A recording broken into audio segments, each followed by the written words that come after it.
dia tidak dapat layu yang tersimpan di sorga bagi kamu. Ya, jadi suatu bagian menurut Alkitab yang saya amini dan saya imani, yang saya percayai, dan kita amini, imani dan percayai bahwa kita memiliki atau mempunyai harta yang tersimpan di sorga. Sebab kita berkata yang tersimpan di sorga bagi kamu. Jadi saya dan saudara mempunyai harta. Dia telah mati bagi saya di sorga. Dia telah mati bagi saudara di sorga. Dia telah mati bagi saya dan saudara. Dia telah terpaku di Jorjeta. Dia mati pada hari yang ketiga. Kata Alkitab, tersimpan harta bagi saya dan saudara. Harta itu dia tidak akan binasa. Harta itu dia tidak akan cemar. Dia tidak dapat cemar. Dan yang ketiga, harta itu dia tidak dapat layu. Bilang amin. Bukan main sesuatu yang disiapkan bagi saya dan saudara yang tersimpan di sorga. Harta itu tidak dapat binasa, tidak dapat cemar, dan tidak dapat layu. Bapak Ibu, coba kita perhatikan dalam kitab 1 Yohanes 2 ayat 16 sampai 17. 1 Yohanes 2 ayat 16, ayat 15 dulu. 1 Yohanes pasal 2 ayat 15 sampai 17. Janganlah kamu mengasihi dunia dan apa yang ada di dalamnya. Jadi jangan kita sampai mengasihi dan mencintai dunia ini dan apa yang ada di dalam dunia ini. Boleh bilang amin. Jika orang mengasihi dunia, maka kasih akan Bapa tidak ada di dalam orang itu. Jadi kalau kita mencintai, kita mengasihi dunia ini, kata Alkitab, kasih akan Bapa tidak ada di dalam orang itu. Kasih akan Tuhan tidak akan ada dalam hidup kita kalau kita mengasihi dunia ini. Kalau kita lebih mencintai dunia ini. Ayat 16 ya. Sebab semua yang ada di dalam dunia, jangan kita mengasihi dunia ini. Sebab kalau kita mengasihi dunia ini, maka kita tidak memiliki kasih akan Bapa. Sebab semua yang ada di dalam dunia ini, yaitu pertama, keinginan daging. Semua yang ada di dalam dunia ini keinginan daging. Ini sukanya daging, enaknya daging. Berikut, keinginan mata. Keinginan daging, keinginan mata, serta keangkuhan hidup. Keangkuhan hidup, ya kita tahu kan, saya sudah sedikit bicara tentang keangkuhan hidup, kesombongan, tinggi hati. Jadi semua yang ada di dalam dunia, yaitu keinginan daging, berikut keinginan mata, dan yang ketiga keangkuhan hidup, bukanlah berasal dari Bapa, melainkan dari dunia ini.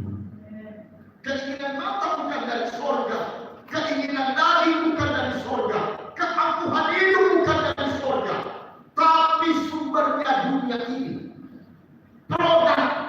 Produksi dunia ini, keinginan daging, keinginan mata, dan keangkuhan hidup.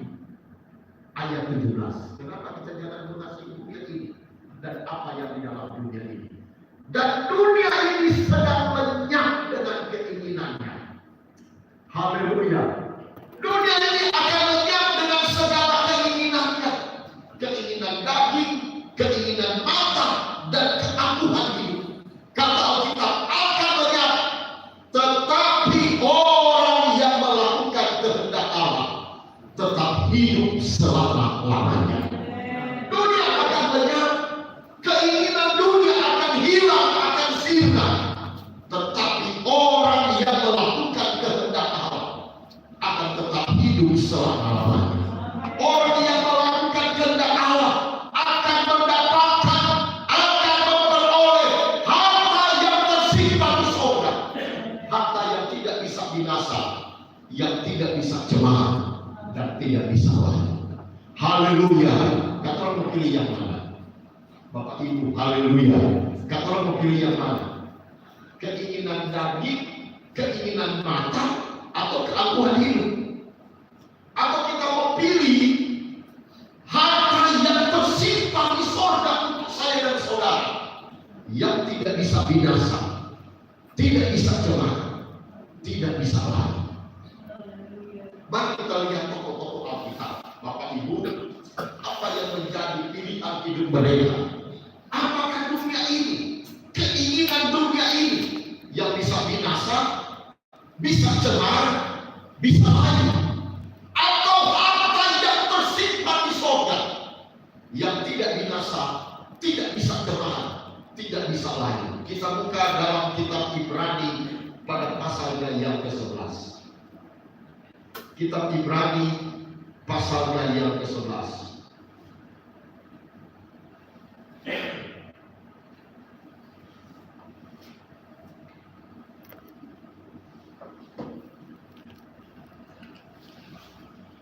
Oke, Ibrani pasal 11 ayatnya yang ke-8. Ya. Haleluya. Karena iman, orang percaya hidup oleh iman. Apa arti Abraham? Bapak orang, bapak segala orang beriman.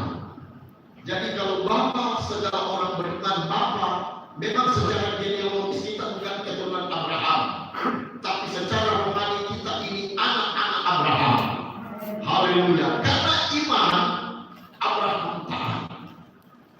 Jadi kalau anak-anak daripada bapak orang beriman, dia mau taat kepada Tuhan. Kurang haleluya. Bilang amin. Karena iman Abraham taat. Bayangkan waktu ayat ini muncul, dia telah menjadi, dia dan bapaknya Tera serta kakak adiknya yang bernama Nahor dan Haran telah menjadi saudagar yang terkenal di daratan Mesopotamia Selatan, yaitu daerah Haran. Catatan sejarah bahwa keluarga daripada Nahor, papa Abraham, dan Abraham adik kakaknya Haran, saudara-saudara Haran dan Nahor, ulangi, bapak Abraham bernama Tera, kakak adik Abraham, Nahor dan Haran. Haran adalah pedagang yang berhasil di daerah Haran, Mesopotamia Selatan. Abraham dan kakak adiknya Nahor dan Haran adalah pedagang-pedagang yang berhasil, yang dikenal di daerah Mesopotamia Selatan. Tapi catatan Alkitab dalam Kejadian 12, walaupun dia telah menjadi pedagang, saudagar, kalau sekarang konglomerat orang yang berhasil dalam bisnis atau usaha, waktu dia dengar suara Tuhan, dia taat kepada Tuhan. Orang kalau sudah makan, sudah berada di comfort zona, di zona nyaman, berpikir lagi dia mau pergi ke tempat atau daerah atau situasi di mana menghadapi tantangan-tantangan baru. Abraham sudah berada di comfort zona, daerah nyaman, usahanya sebagai menurut catatan sejarah telah berhasil. Tapi panggilan surga, Alkitab berkata Abraham taat. Jemaat mau taat kepada Tuhan. Yang di surah kita itu namanya mana-mana Tuhan panggil. Mau di pedalaman, mau di gunung, mau di lembah, mau di pesisir, mana-mana Tuhan panggil, aku mau taat kepada Tuhan. Ketika dia dipanggil untuk berangkat ke negeri yang akan diterimanya Lalu kita baca frase terakhir berangkat. 1, 2, 3. Lalu ia berangkat dengan tidak mengetahui tempat yang ia tuju. Bapak Ibu, dia berada di comfort zone, nyaman, usaha diberkati, dikenal oleh banyak orang. Tapi waktu dia mendengar panggilan Tuhan, dia tidak banyak komen. Dia orang yang tidak mau beralasan. Dia orang yang tidak mau bernegosiasi. Waktu dia dengar Tuhan, dia taat. Dia pergi. Alkitab berkata ia tidak tahu tempat mana yang ia tuju. Ia tidak tahu ke tempat mana yang dia tuju. Bayangkan, tinggalkan usaha, tinggalkan bisnis. Dia taat kepada Tuhan. Dia tidak tahu di mana tempat itu berada dan apa nama tempat itu. Itu Pentekosta dulu. Sampai sekarang masih sebagian yakin. Kalau Tuhan suruh pergi saja melayani. Mau hidup atau tidak mau hidup itu urusan Tuhan. Mau makan atau tidak mau makan, jangan berharap kepada manusia, kepada pimpinan. Itu dulu. Saya percaya sampai sekarang sebagian masih mempertahankan keyakinan itu. Abraham pergi. Ibu saya singkat. Waktu dia telah berada di tempat di mana ia tidak tahu apa nama tempat itu, di mana tempat itu berada, yang namanya tanah Kanaan atau tanah perjanjian. Abraham menjadi orang yang sangat diberkati Tuhan. Saya ulang, Abraham menjadi orang yang sangat diberkati Tuhan di tanah Kanaan. Alkitab berkata Abraham menjadi orang yang kaya. Perhatikan, Abraham menjadi orang yang kaya. Yang kedua, sangat kaya. Dan yang ketiga, paling kaya. Jadi tingkatannya Abraham menjadi orang yang kaya, sangat kaya dan paling kaya di tanah perjanjian. Ya.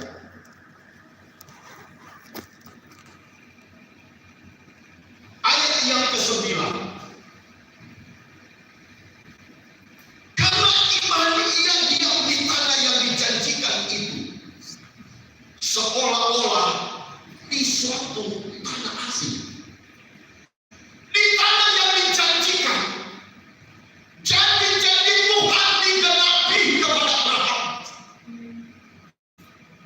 Dia menjadi orang yang kaya, sangat kaya dan paling kaya. Bilang orang kaya, sangat kaya dan paling kaya. Katakan dengan iman. 1, 2, 3. Sama-sama. 1, 2, 3. Orang kaya, sangat kaya, paling kaya. Dia telah menjadi orang yang kaya, sangat kaya dan paling kaya di tanah Kanaan. Tetapi pada ayat yang ke-9, karena iman ia diam di tanah yang dijanjikan itu, seolah-olah di suatu asing. Di tanah di mana dia menjadi orang yang paling kaya, seorang yang kaya, sangat kaya dan paling kaya. Kalau paling kaya berarti tidak ada bandingnya, tidak ada tandingnya di tanah Kanaan. Tapi kita perhatikan, di tanah itu, di negeri itu, dia anggap suatu tanah asing. Bukan orientasi hidupnya di tanah Kanaan. Bukan juga ini orientasi hidup kita. Sebab semua yang ada di dalam dunia dan keinginan dunia ini, yaitu keinginan daging, keinginan mata, keangkuhan hidup, bukan berasal dari Bapa. Dunia ini sedang banyak dengan keinginan. Maka iman Abraham telah tertuju kepada harta yang tersimpan di sorga. Dia binasa, tidak bisa celah, dan tidak bisa lari. Boleh bilang amin? Sebab itu walaupun dia telah diberkati, dia dihormati, dia rasa tanah di mana dia diam itu cuma tanah asing. Saya dan saudara juga cuma yang direncanakan dan dibangun oleh Allah. Haleluya. Bapak, ini kita harus bekerja. Bapak Abraham adalah orang yang rajin. Itu dia wariskan kepada Ishak anaknya dan Yakub cucunya. Sehingga Ishak dan Yakub adalah pekerja-pekerja yang tangguh. Alkitab berkata di musim paceklik pun Ishak tetap menangguh. Abraham berusaha. Dia rasa dunia ini tanah asing. Ia lebih menanti-nantikan. Dia lebih merindu-rindukan kota yang mempunyai dasar, yang direncanakan dan dibangun oleh Allah. Bilang amin. Haleluya. Haleluya. Ayat 13. Dalam iman mereka semua terobati. Sebagai orang-orang yang tidak memperoleh apa yang dijanjikan itu, tetapi yang hanya dari jauh melihatnya dan melambai-lambai kepadanya, dan mengakui bahwa mereka adalah orang asing dan pendatang di bumi ini. Ayat 14 sama-sama kita baca. 1, 2, 3. Sebab mereka yang berkata demikian menyatakan bahwa mereka dengan rindu mencari suatu tanah. Ayat 16. Tetapi sekarang mereka merindukan tanah air yang lebih baik, yaitu satu tanah air surga. Sebab di situ ada harta yang tersimpan untukku, untukmu, untuk kita semua, untuk semua anak-anak Tuhan. Haleluya. Yaitu harta yang tidak bisa binasa, tidak bisa cemar, dan tidak bisa lain. Bilang haleluya. Haleluya. Boleh tepuk tangan lagi. Kita hidupkan baik-baik. Oh Tuhan Yesus, kerinduan yang kita lihat Bapak Ibu, kita perhatikan, kita cerna, kita telah baik-baik. Itu ref lagu tadi. Oh Tuhan Yesus, kerinduan. Ya. Oh Tuhan Yesus, kerinduan hatiku. Itu kerinduan Bapak Abraham. Bilang amin. Abraham kita berkatakan sebab ia menanti-nantikan kota yang mempunyai dasar, yang dibangun oleh Tuhan. Alkitab berkata dia rasa dia di suatu tanah asing. Oh Tuhan Yesus, kerinduan hatiku, mutiara yang tak ternilai harta milikmu. Percaya Tuhan Yesus harta milik kita, dia tak ternilai. Haleluya. Itu mutiara yang tak ternilai. Kalau kita telah memiliki Yesus dalam hati kita, oh dia bertahta dalam hati kita, hidup kita seperti surga hari lepas hari. Haleluya. Oh Tuhan Yesus, kerinduan hatiku, mutiara tak ternilai harta milikku. Lanjut. Keindahanmu memudarkan dunia, di mataku engkau termulia. Bilang amin. Amin. Haleluya. Benar Yesus termulia dalam hidup kita. Amin. Haleluya. Benar Yesus termulia dalam hidup kita. Amin. Dia termulia dalam keluarga kita. Amin. Dia termulia dalam pekerjaan kita. Amin. Kita dapatkan pekerjaan, bilang terima kasih Tuhan. Haleluya. Engkaulah segala-galanya yang telah kita pun mendapatkan apa-apa, terima kasih Tuhan. Aku dapat karena kemurahan-Mu. Tetapi Engkau tetaplah yang termulia dalam hidupku. Haleluya. Keindahan Tuhan memudarkan dunia.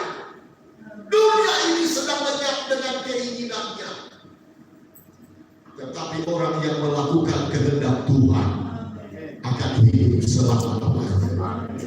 Sebab itu Bapak, Ibu, teman yang Tuhan Yesus kasih, mari kita belajar kepada Bapa segala orang beriman, yaitu Abraham. Ia yang berkata demikian, ayat 14, menyatakan bahwa mereka dengan rindu mencari suatu tanah air. Di tanah air itu ada harta yang tidak bisa binasa, tidak bisa cemar, dan tidak bisa layu. Untuk saudara, saya teringat satu ayat dalam kitab Ibrani, ya, pasal 12, ya. Ibrani pasal 12.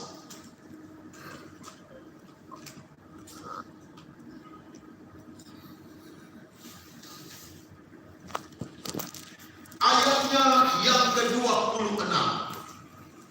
25 maksud saya. Ibrani pasal 12 ayat 25. Saya teringat ayat ini. Jagalah supaya kamu jangan menolak Dia. Jangan cuma karena hal-hal duniawi, keinginan mata, keinginan daging, keangkuhan diri, kita sampai menolak Tuhan.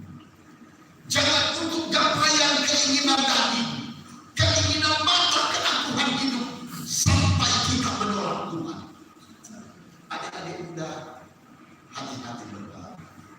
Saya banyak kali bilang di anak-anak saya begini, Batona, acara, orang bilang Batona, orang gereja coro. Karena kalau dapat orang gereja sama-sama rajin gereja.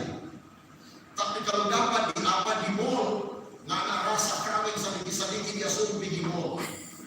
Begitu, dia suruh pergi mall, belum terima gaji pergi mall. Kita kan wajib orang tua anak-anak lalu bawa dalam doa. Saudara-saudara, jangan karena keinginan mata, keangkuhan hidup, keinginan daging, kita menolak Tuhan. Anak-anak muda menolak Tuhan. Jangan sampai. Yang berfirman, sebab jika mereka yang menolak Dia, yang menyampaikan firman Allah di bumi, tidak luput. Betul ya? Tidak luput. Kita yang tolak Tuhan, kita tidak akan luput. Apalagi kita, jika kita berpaling dari Dia yang berbicara dari sorga. Kalau firman Tuhan dengar baik-baik, firman Tuhan simpan dalam hati, bilang amin. Jangan Bapak Gembala, firman ini mantap, kalau ini boleh, kalau ini jangan. Namanya firman Dia yang berbicara dari sorga. Dengar. Haleluya. Ayat 26, Ibrani 12 ayat 26.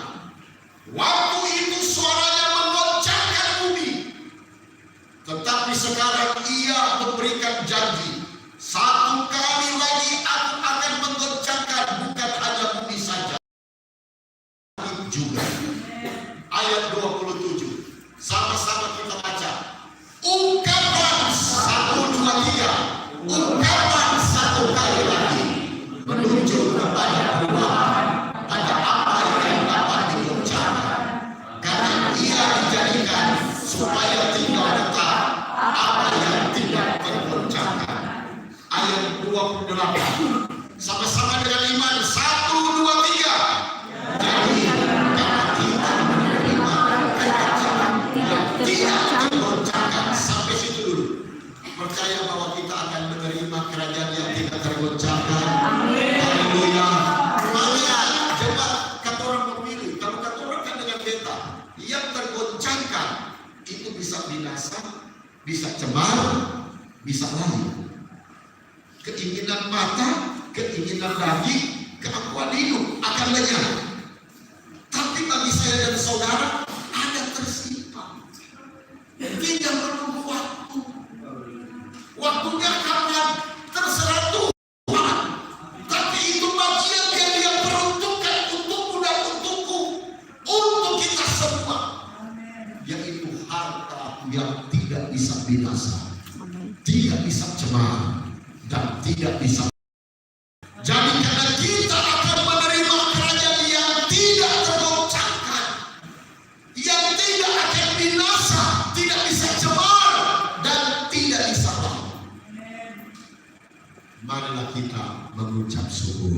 Amin. Mau mengucap syukur. Ya, Bapak Ibu, ada banyak hal yang tidak kita sukai, tapi diajak untuk mengucap syukur. Bapak Ibu, memang mengucap syukur itu tidak mudah. Mudah, tapi kalau cuma diucapkan. Tapi jadi tidak mudah waktu mau dilakukan. Marilah kita mengucap syukur dan beribadah kepada Allah menurut cara yang berkenan kepadanya dengan hormat dan takut. Haleluya, haleluya. Bagaimana kita bisa mendapatkan kerajaan yang tidak tergoncangkan, yang tidak bisa binasa, tidak bisa cemar, dan tidak bisa layu. Mari kita mau belajar mengucap syukur senantiasa. Mau mengucap syukur. Haleluya. Dan yang kedua, mari kita beribadah dengan cara yang berkenan kepada Tuhan. Jadi ada ibadah yang tidak Tuhan perkenankan. Mari kita mengucap syukur dan kita beribadah dengan cara yang berkenan kepada Tuhan. Saya percaya harta itu dia tidak akan hilang. Harta itu